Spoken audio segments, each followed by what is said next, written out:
What's up, guys? I'm the Nearsighted Gamer. Thanks for coming to see me. Alright, it's that time. I think I've played enough, and I'm to the point to where I can give my review of Super Mario Odyssey for the Nintendo Switch. Alright, where do I start? This game was anticipated from the moment it was even like slightly teased. Like when we first saw that little bit, that few seconds of gameplay back in the Nintendo Switch reveal, everybody was like, okay, is that a new Metroid, or is that like, an existing Metroid that they've already done and they're just trying to, hype it up and show more of it? We didn't know anything about it. But then we got an actual trailer and we saw it, and then everyone was extremely excited about it then. And it came out. And it's pretty good. It's really good. Before I get to that, I have to give a little bit of backstory. I am not the biggest fan of Mario in his 3D element. As far as Mario 64, which seems to be like the holy grail of Mario's, the one that started a whole new genre, pioneered it, taking Mario into 3D for the first time and doing an excellent job. I wasn't there. I didn't play that.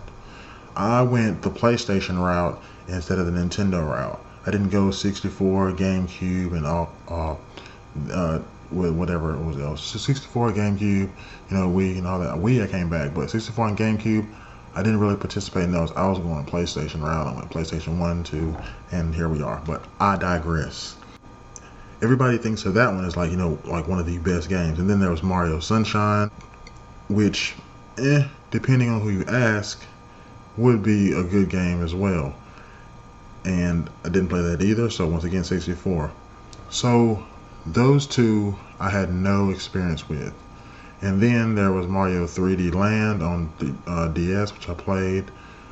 It was okay. And then there's 3D World, which I currently have, and everybody else in my family loves it.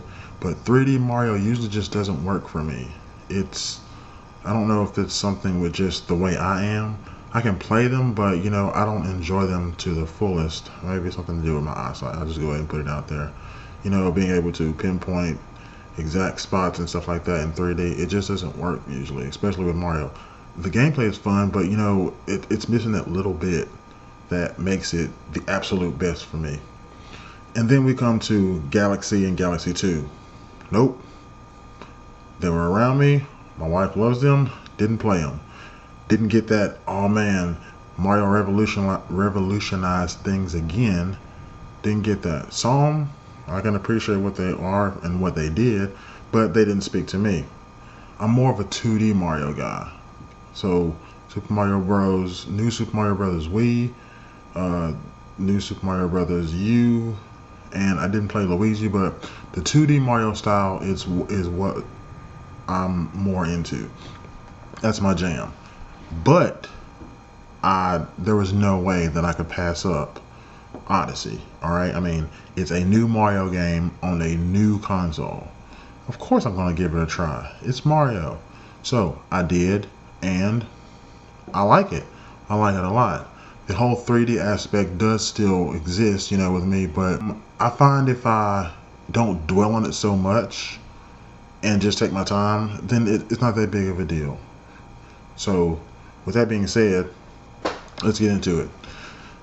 The plot of Super Mario Odyssey is as you would expect. You have to save Peach from Bowser again. But with a little twist, you have to save her from marrying him. So Bowser is going across all of these different kingdoms, gathering items for the wedding between him and Peach, who he's forcing to marry him. I don't even know how that's going to work. And you being Mario, you have to go and rescue her. You, in doing so, enlist the help of a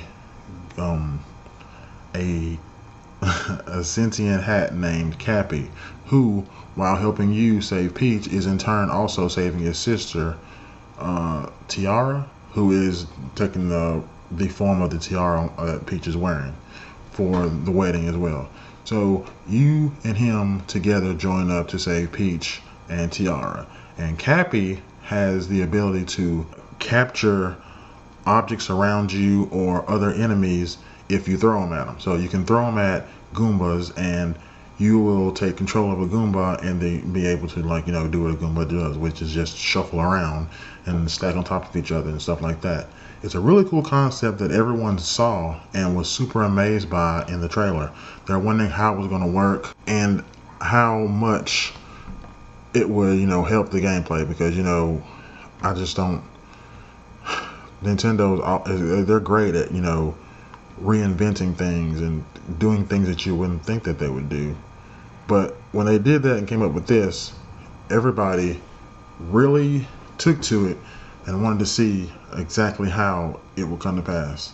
Now, it's a really cool concept. Looking ahead a little bit, I don't know what they'll do with Mario after this.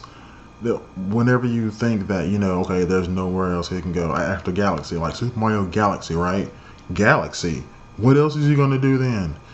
He's going to go on Odyssey in a ship called the Odyssey, by the way, which is how you get from kingdom to kingdom. You have to accumulate a certain amount of power moons in each kingdom to power your ship, which is called the Odyssey, to go to the next kingdom in which you're trying to catch up with Bowser and stop him and rescue Peach in the process. The capture mechanic makes it where you have to use objects and enemies around you in slight puzzle form to figure out ways to get to certain moons that aren't just like blatantly out in the open or just right there where you can just walk and get them. You have to use certain enemies to reach certain areas or to use their skills in order to unlock things that you wouldn't think were there. It's pretty cool, and it's something that you just it's only Nintendo could do it, and they did it pretty good.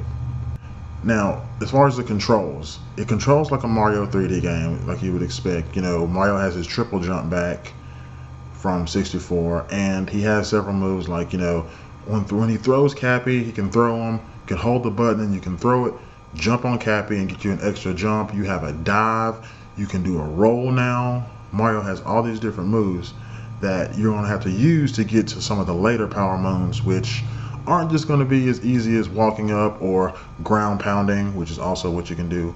So you have to use those to get to the more difficult moons, like the moons that you'll see way out in the distance and one platform and, like, you know, something over here for you to swing on. Like, okay, figure it out. Go figure it out right now.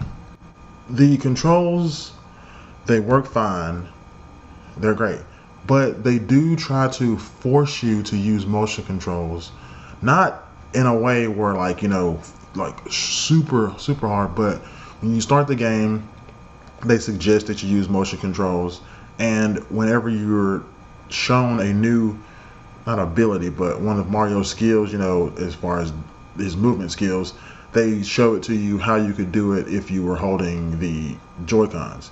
They actually suggest that you use the Joy-Cons. You don't have to, but they strongly suggest that you use the Joy-Cons every time you begin to play. It's just something that's tied into it. So they really want you to use motion controls, which I tried for a little while, and I think if I played with that, if I forced myself to play with it, then I could get used to it and it wouldn't be that bad. But I didn't want to play that way. I wanted to use the Pro Controller, other than whenever I was playing in handheld mode, which you can still do some of the things, but you look kind of weird flinging your Switch or doing like this with your Switch that's $300 right here in your hand. But with the Pro Controller, you can pretty much simulate all the same moves, and it's not that big of a deal. So, I mean, whatever. If you're in the motion controls, you'll probably just jump right on this. If you're a person that doesn't really play in handheld mode, then playing with the Joy-Cons, you know, separate will be fine, and you can work with it. But you can play with the Pro Controller and pretty much accomplish exactly what you'll be able to do if you were holding them in each hand. So, no worries about that. The look of the game is, I mean, it looks fine. It's a Mario game. That's what you would expect it's what you would expect from Mario. Bright colors, you know, each kingdom has its own style to represent, you know, what you're doing. The forest kingdom, it's lush, the greens and all that. Everything that you expect. Dark in this area, where there's more trees, so there's more shadows and stuff like that. The Lakeside Kingdom, there's no spoilers. Of course, there's going to be a water stage on Mario. The Lakeside Kingdom, where there's plenty of water, you have your underwater swimming. I mean, the water's clear. All the enemies that you see are what you would expect. Everything has its own style to it. Each kingdom stands out because it embodies what you would think that kingdom would look like. The enemies that would be there, the lighting, the type of enemies you will see, and the music as well. The music in each kingdom is, of course, adaptive to where you are. So it's pretty good. It really carries you along. You feel like you're on this epic journey with Mario, going around. I mean, it's Mario. Come on. You are able to, in each kingdom, you can buy different costumes with coins that you get. Not irregular coins. Those are still there, and that's both your currency and your lives. So whenever you die in Mario Odyssey, you lose 10 coins. That's it. So as long as you don't dip below 10 coins, which, if you're the type of Mario player that I am, that's going to be pretty hard, because if you see coins, you're going to get them. Mario's got it ingrained in us to grab coins no matter where they are. Like, hey, I want to go get this one coin. There's one coin over there. I'm going to go get it. So as long as you have coins, which you should have no problem with, you're fine. But in each stage, you have purple coins, which take on the appearance of something symbolizing that stage. Like, in one stage, they'll be triangle shaped, like something that would, match that stage.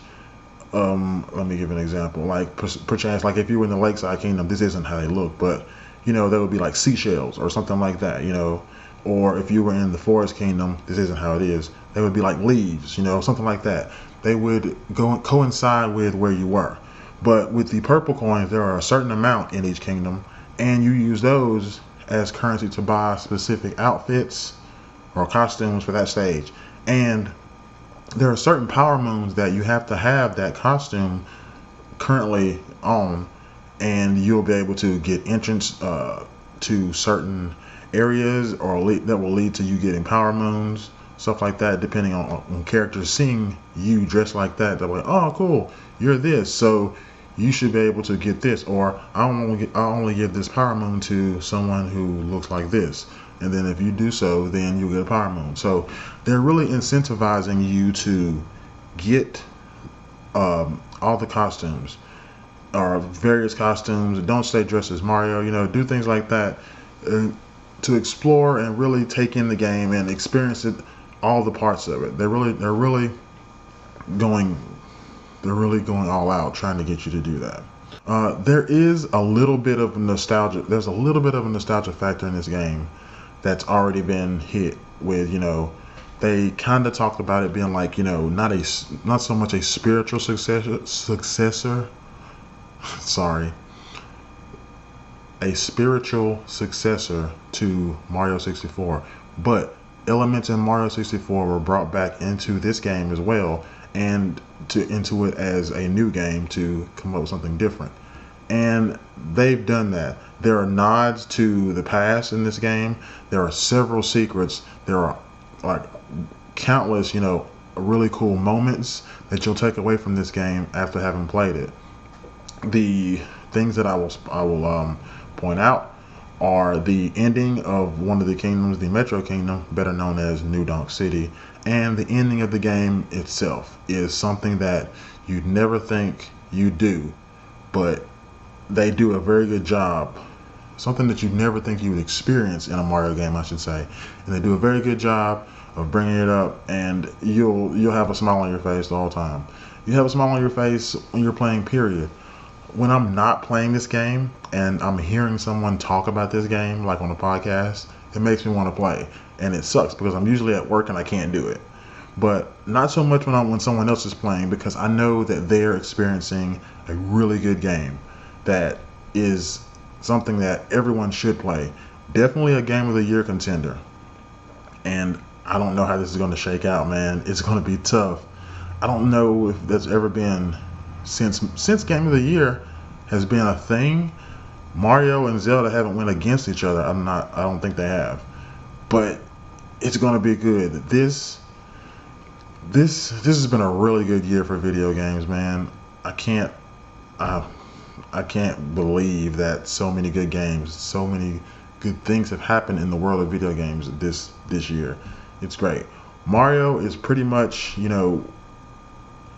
not for everybody, but it's what was it's the last of the main ones, in my opinion, that I'm worried about. It was part of the the trifecta, the greatest one of the greatest day in video game slash entertainment history, where this game, Wolfenstein 2, Assassin's Creed Origins, Stranger Things, and Jigsaw, and a couple other things I'm probably missing, all released on the same day.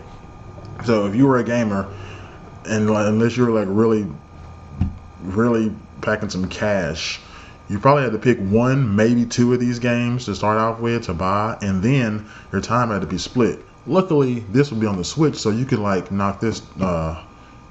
just knock this down to your portable game, and then pick one of the other two for your mainstay since they were on console. Or if you just felt like playing this on docked, then you could do that.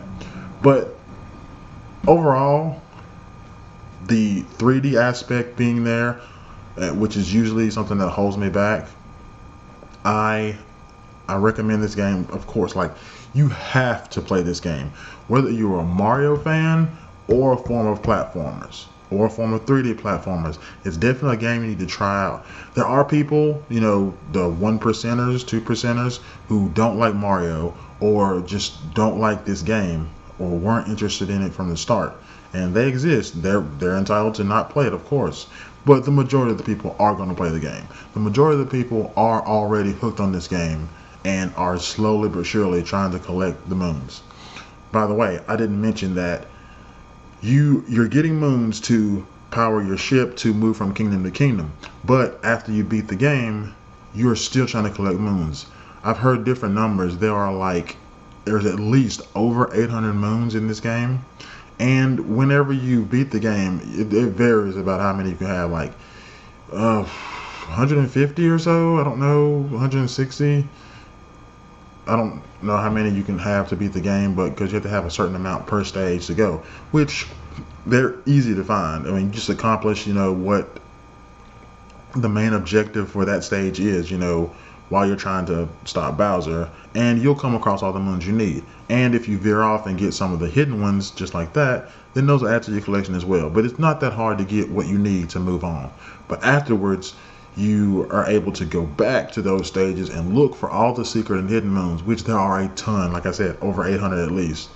So you're able to go back and begin your journey, like using your skills that you've unlocked, getting the more difficult moons, the one that you saw out there in the distance, and you're like, how? And you have to go figure that out then, and slowly but surely you'll accumulate more moons, which leads to your end game that I won't spoil for anyone who hasn't played. But they do a really good job of incentivizing you to keep playing. You would think that because you don't have anything else to do, I mean, it's just like New Game Plus on an RPG. Not quite, though.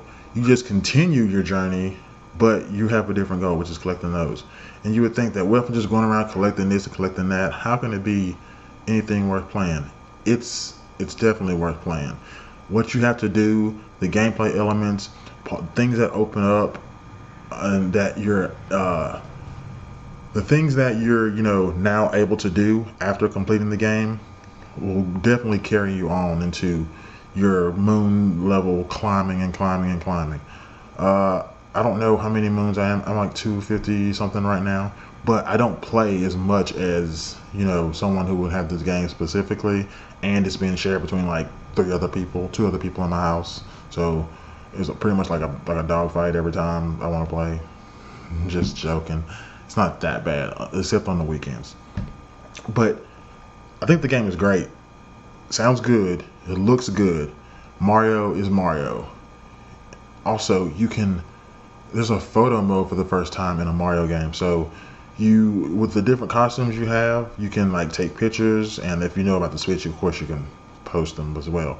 But there's a photo mode in addition to just a snapshot mode, so you can pose Mario and do stuff like that. They've joined the photo mode club, which I like. It's pretty cool. I'm not going to use it too much unless I just decide to focus on it. Coming up with a position for Mario isn't that big of a deal. I mean, it's Mario and whatever. But it's good to have it there and that it can be done. So, in conclusion, I rambled on at the end there a little bit. The story is a Mario story. Come on. Who's ever been like, well, wow, I'm only going to play the main Mario story. I hope this story is compelling. Ooh, yeah, the story is a Mario story. It's just a reason for you to get back and play. So, that's what that is. All right. There are a couple funny points and funny moments, but it's Mario. It's a Mario story at its core. And the gameplay is a little bit of 64. There's a little bit of a few new mechanics that all come together to make it okay. 3D, if you like 3D platformers, then this is right up your alley, of course, because it's a 3D platformer. And I even found myself being able to get through it, not having death be my fault. I mean, not be the game's fault. Like if I died, it was my fault. So I wasn't getting frustrated at all. I felt like I was having fun when I was playing, which is of course what you want to do in a Mario game or any game in general. So the gameplay is good. I don't have any complaints with it. There's nothing that, and the camera. There are a couple moments when the camera like wants to just take control and do weird things, but I didn't have too many problems with the camera, and so take that as take that as you will. The music is Mario, and it's perfect for the journey that you're going on and what you have to accomplish. It's just complete music that makes you just want to have fun and keep this whole thing going. And what else? Story, gameplay, the look of it, like I said, it looks how it needs to look. Every place you go has its own vibe to it. It makes you feel like you're a part of it, and you really get engrossed in the world, and by the time you're done, you're like, oh, well, I gotta go to someplace completely different, and I have this place on my mind, and then you go into the other place and you get, immersed in it, and you're fine. The sounds themselves are just Mario, hoo-hoo, ha-ha, all that. I'm rambling again. But I think overall, you should definitely play this game. I don't want to give a score, but if I had to give a score, I would rate between 1 and 10. I would say that this game gets, I don't want to be one of those people who doesn't give it a 10. I would have to say, you know what? I'm not going to fall on that. I'm just going to give a recommendation that you should play it. It's definitely a game that you should play. Not falling into that trap. Haha. But it's getting 10s all around. It's gotten 10s all around. This review is going up way after the game came out. It's getting 10s all around, 9s all around. Rivaling Breath of the Wild for those high scores. But I think it's a game you should definitely play. And once again, I should say that the nearsighted gamer definitely recommends Super Mario Odyssey.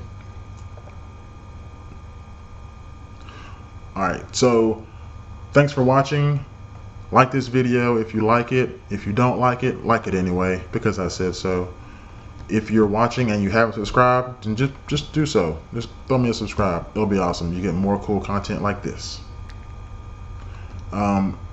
You can follow me on Twitter at NearsightedGamer, GAMR.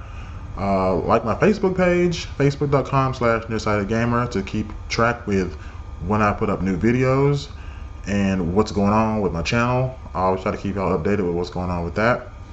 I guess that's it. Once again, thanks for watching, and as always, be excellent to each other. See ya, pupils.